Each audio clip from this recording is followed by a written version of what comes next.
Contribution margin atau margin kontribusi adalah salah satu indikator yang harus dihitung dan juga diketahui oleh setiap pebisnis saat menjalankan suatu bisnis atau perusahaan. Memahami beberapa banyak keuntungan bisnis adalah suatu hal yang penting.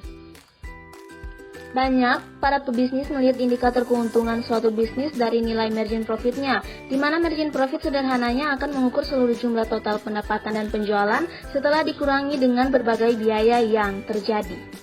Kontribusi margin per unit produksi sama dengan harga jual per unit, biaya variabel per unit. Contoh perhitungan margin kontribusi perusahaan. Katakanlah suatu perusahaan yang bergerak pada bidang manufaktur memproduksi alat kalkulator dengan penjualan bersih sebesar 800 juta rupiah. Biaya variabel seperti biaya bahan baku, biaya bahan penolong, biaya tenaga kerja, biaya utilitas, biaya pengiriman, dan biaya yang berhubungan dengan produksi lainnya adalah senilai 600 juta rupiah. Maka berapakah margin kontribusi dari perusahaan tersebut? Diketahui penjualan bersih yaitu 800 juta, biaya variabel 500 juta. Penyelesaiannya, margin kontribusi sama dengan penjualan bersih kurang biaya variabel. Margin kontribusi sama dengan 800 juta dikurangi 500 juta. Margin kontribusi sama dengan yaitu 300 juta. Berdasarkan perhitungan tersebut, maka bisa diketahui bahwa margin kontribusi dari perusahaan tersebut adalah 300 juta rupiah. Itu artinya perusahaan tersebut mempunyai dana 300 juta rupiah untuk menutupi biaya tetapnya dan sisa margin setelah biaya tetapnya ditutupi dengan laba perusahaan. Langsung adalah margin kontribusi dikurangi biaya tetap pada pusat laba. Ini merupakan gabungan seluruh pengeluaran pusat laba atau dapat ditelusuri langsung ke pusat laba. Laba langsung adalah margin kontribusi dikurangi biaya tetap pada pusat laba atau pengeluaran di kantor pusat tidak termasuk dalam perhitungan. Laba yang dikendalikan.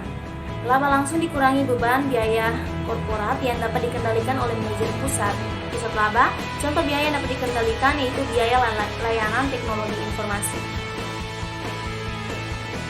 Laba terkontrol atau laba terkendali yaitu laba langsung kurang biaya dari pusat yang dapat dikendalikan. Biaya-biaya kantor pusat dapat dikelompokkan menjadi dua kategori, yaitu yang satu dapat dikendalikan atau biaya yang dapat dikendalikan dan ditelusuri pada divisi yang bersangkutan oleh manajer pusat laba. Dan yang kedua tidak dapat dikendalikan, yaitu biaya yang tidak dapat dikendalikan dan tidak dapat ditelusuri pada divisi yang bersangkutan oleh manajer pusat laba. Perhitungan laba yang dikendalikan menyertakan semua pendapatan dan biaya yang dapat dikendalikan atau dipengaruhi oleh manajer suatu pusat laba. Kekurangannya adalah karena pengukuran tersebut tidak memasukkan biaya kantor pusat yang tidak dapat dikendalikan. Maka ukuran ini tidak dapat langsung dibandingkan dengan data yang diterbitkan Asosiasi Dagang yang melaporkan laba dari perusahaan-perusahaan lain di industri yang sama. Apa itu laba sebelum pajak?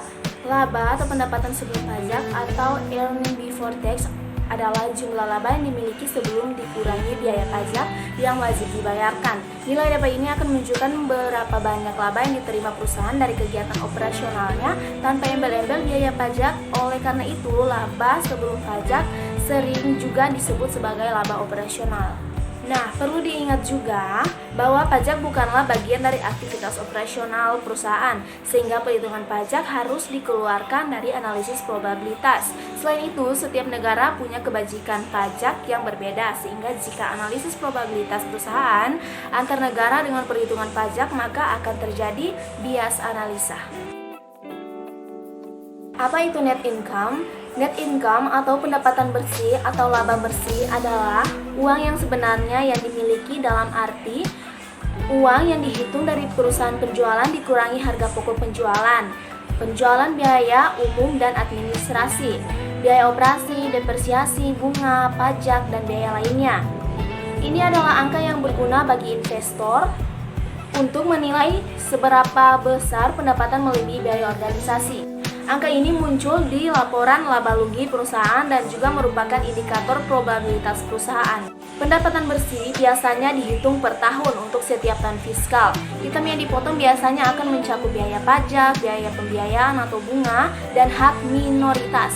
Demikian pula dividen saham perven akan dikurangi juga, meskipun bukan merupakan beban.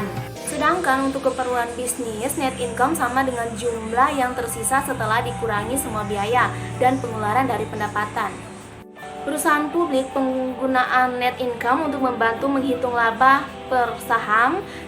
Dalam bisnis, net income juga disebut sebagai laba final karena muncul sebagai item terakhir dalam laporan laba rugi. Nominal laba bersih atau net income yang diperoleh suatu perusahaan atau bisnis nantinya bisa digunakan untuk menghitung rasio keuangan.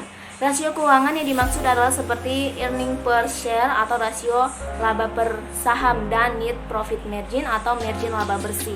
Pendapatan bersih atau net income digunakan oleh investor dan pemegang saham saat menentukan kesehatan investasi dan menentukan kelayakan bisnis untuk mendapatkan pinjaman. Ketika itu, mereka akan membandingkan pendapatan perusahaan menggunakan rasio harga terhadap pendapatan PI.